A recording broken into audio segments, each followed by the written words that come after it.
तो हम धारिता के मात्रक देख रहे थे। तो धारिता के फेरड जो है वो बहुत बड़ा मात्रक है, इसलिए उसके अन्य छोटे मात्रक हैं millifarad. 1 millifarad is equal to 10 की घात minus 3 farad, 1 microfarad is equal to 10 की घात माइनस 6 फेरड, 1 नैनो फेरड 10 की घात माइनस 9 फेरड, 1 पिको फेरड 10 की घात माइनस फेरड। ये हम सब जानते हैं कन्वर्जन कैसे करते हैं।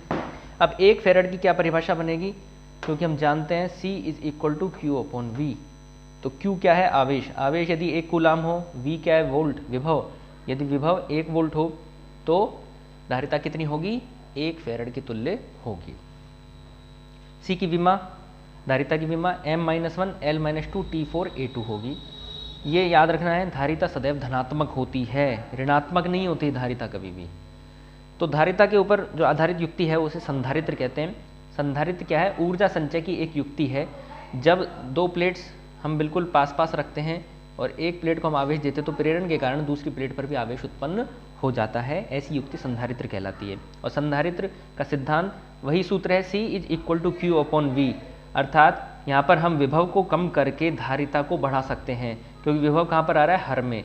अगर हम विभव को कम कर देंगे तो धारिता C का मान बढ़ जाएगा। इसी सिद्धांत पर संधारित्र आधारित होता है। एक संधारित्र का प्रकार है समांतर प्लेट संधारित्र, जो हमारे सिलेबस में है। समांतर प्लेट संधारित्र क्या होता है, जिसमें 2 समान क्षेत्रफल वाली बिल्कुल इक्वल प्लेट्स एक दूसरे के निकट रखी होती हैं। प्रत्येक प्लेट का क्षेत्रफल कितना है, A है, और प्लेटों के मध्य की दूरी है D। तो समांतर प्लेट संधारित्र की जो धारिता है उसका सूत्र निकल के आता है, C is equal to epsilon 0 A upon D। ये कब होता है सूत्र, निर्वात में होता है। यदि हम प्लेटों के मध्य निर्वात रखेंगे तो सूत्र एप्सिलॉन 0 A अपॉन D होगा। यदि प्लेटों के हम मध्य किसी माध्यम को रख दें, माध्यम कैसा है, एप्सिलॉन विद्युतशीलता का माध्यम है, तो सूत्र क्या हो जाएगा, C dash is equal to epsilon A upon D। यहाँ पर एप्सिलॉन क्या है, माध्यम की विद्युतशीलता है। माध्यम की विद्युतशीलता एप्सिलॉन किसके बराबर होती है, हमने अध्याय 1 में पढ़ा था, epsilon is equal to epsilon 0 epsilon R। Epsilon R क्या है, K के बराबर है, और K क्या है, परावैद्युतांक है। ये बड़ा K है, ध्यान रखना, ये कूलाम नियतांक नहीं है। इसलिए यहाँ पर C डैश का मान कितना हो जाएगा, हम एप्सिलॉन का मान यहाँ से रख देंगे, तो epsilon R epsilon 0 epsilon R A upon D। यहाँ से हम एप्सिलॉन R को बाहर निकाल लेंगे तो अंदर क्या बचेगा, एप्सिलॉन 0 A अपॉन D। और एप्सिलॉन 0 A अपॉन D किसके बराबर है, C के बराबर है। अर्थात नई धारिता C डैश किसके बराबर हो गई, एप्सिलॉन R गुना C। यानी नई जो धारिता है, जब किसी संधारित्र की प्लेटों के मध्य हम एप्सिलॉन विद्युतशीलता का माध्यम रख देते हैं तो उसकी धारिता एप्सिलॉन R गुना बढ़ जाती है। ये बहुत ही इम्पोर्टेंट निष्कर्ष है, जिसके ऊपर सवाल बनता है, रिक्त स्थान का भी सवाल बनता है, अवैध का भी सवाल बनता है, अति लघुत्तरात्मक सवाल भी बनता है कि संधारित्र की प्लेटों के मध्य यदि हम एप्सिलॉन R परावैद्युतांक का माध्यम भर दें तो उसकी धारिता पर क्या प्रभाव पड़ेगा। तो इसका उत्तर है, उसकी धारिता एप्सिलॉन R या K गुना बढ़ जाती है। तो आंकिक प्रश्न में भी हमको अगर उसका परावैद्युतांक दिया गया है तो हम सीधे सीधे उसकी धारिता को परावैद्युतांक से गुणा कर देंगे और हमें उत्तर प्राप्त हो जाएगा। केवल हमको परावैद्युतांक से गुणा करना है। अब इम्पोर्टेंट टॉपिक जो इसके अंदर आता है निकल के, वो है संधारित्रों का संयोजन।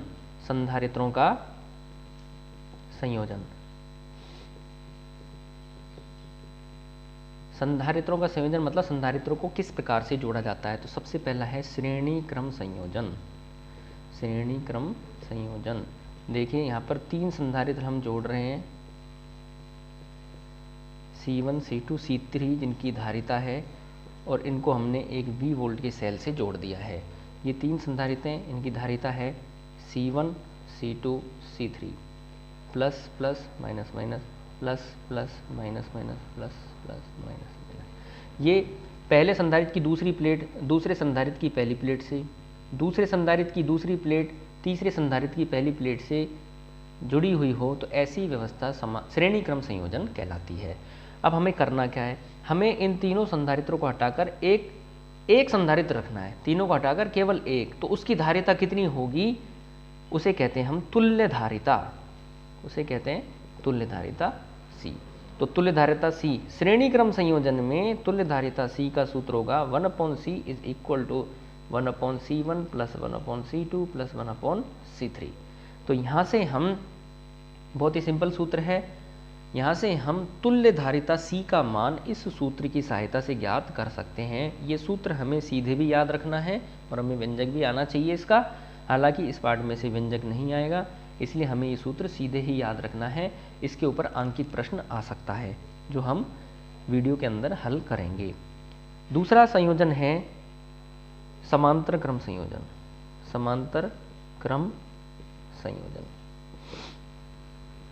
अब समांतर क्रम संयोजन में क्या होता है कि इसमें तो तीनों संधारित्र इस तरह से जुड़े हुए हैं। अब देखिए समांतर क्रम संयोजन में कैसे जुड़े होंगे, देखिए आप ध्यान से इस चित्र को, कि तीनों संधारित्र जो हैं या दिए गए जितने भी संधारित्र हैं, सबकी पहली प्लेट एक साथ, सबकी पहली प्लेट एक साथ है और सबकी दूसरी प्लेट एक साथ है। तो ऐसी व्यवस्था, देखिए संधारित्र इनकी प्लेटों की जो लंबाई है बराबर रखनी है और ये सेल है, तो एक बड़ा और एक छोटा। तो यहाँ पर हम देख रहे हैं कि ये जो संधारित्र हैं इनकी पहली प्लेट एक साथ और दूसरी प्लेट एक साथ जुड़ी हुई हैं, ये प्लस ये माइनस, ठीक है। तो हम क्या देख रहे हैं, ऐसी व्यवस्था में ये तीन संधारित्र हैं C1, C2 और C3 धारिता के तीन संधारित्र समांतर क्रम संयोजन में जोड़े गए हैं। तो उनकी तुल्य धारिता C is equal to C1 plus C2 plus C3 होगी।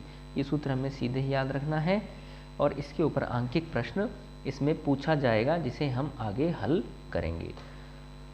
चूंकि ये दोनों सूत्र आपको डायरेक्ट याद रखने हैं, हमने देखा था कि संधारित्र जो एक है ऊर्जा को संचय करने की युक्ति है, यानी संधारित्र को जब आवेश दिया जाता है तो उसके अंदर जो आवेश संचित हो जाता है, यानी ऊर्जा संचित हो जाती है, विद्युत ऊर्जा संचित हो जाती है, स्थिर विद्युत ऊर्जा। तो उस ऊर्जा का मान कितना होता है, तो संधारित्र में संचित ऊर्जा स्थितिज ऊर्जा के रूप में होती है और इसका मान हम तीन सूत्र दिखाए जाएंगे। तीनों सूत्र एक ही हैं, बस रूप अलग अलग हैं। सबसे सिंपल सूत्र है हाफ CV², दूसरा है 1/2 QV और तीसरा है Q²/2C। ये तीनों ही सूत्र एक ही सूत्र से ज्ञात हुए हैं, इससे हाफ CV² से। और ये तीनों ही सूत्र इससे कैसे मिले हैं, क्योंकि हम जानते हैं C is equal to Q/V। यहाँ पर हम मान रख रहे हैं, C का मान Q/V रख देंगे तो ये सूत्र आ जाएगा, V का मान Q/C रख देंगे तो ये सूत्र आ जाएगा। इससे हमको C का और V का मान यहाँ पर रख देंगे तो हमें दो रूप और प्राप्त हो जाएंगे। तो हमें ये तीनों ही सूत्र याद होने चाहिए।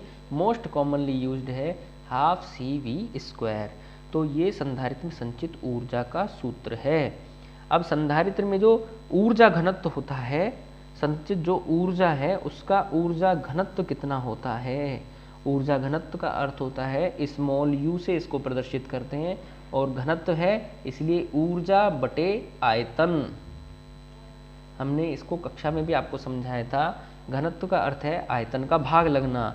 कौन सा घनत्व है, ऊर्जा घनत्व है तो ऊर्जा में आयतन का भाग लगाएंगे, अर्थात एकांक आयतन में उपस्थित ऊर्जा को ऊर्जा घनत्व कहते हैं।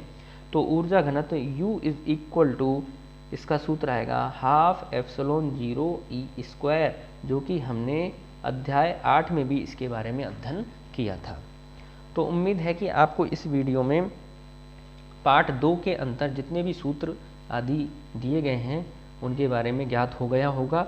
ये आपको रजिस्टर में नोट करना है एवं इसको याद करना है, क्योंकि अगले वीडियो में हम इसके ऊपर आंकिक प्रश्नों को हल करेंगे।